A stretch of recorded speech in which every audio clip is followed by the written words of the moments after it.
ok bay riêng ok xí tế bay à bay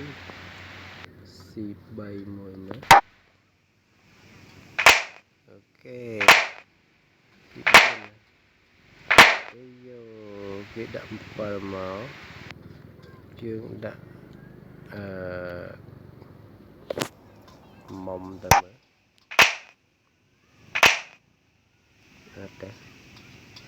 hạt nhưng đã 20 mới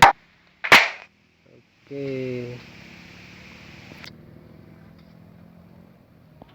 dương đặt cối bay luôn ok thì đã cối pa là cối đạp rồi cối đạp cho bên người này tờ rồi đấy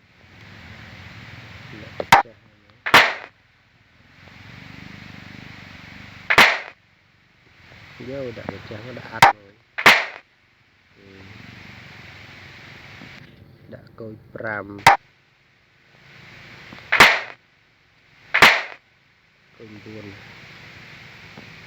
coi đạp coi chạm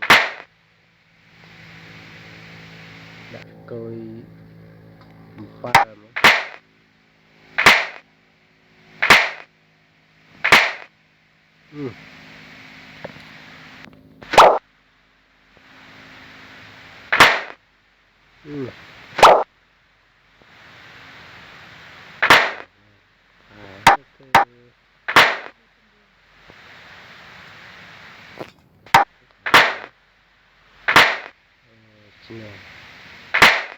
Nhìn lên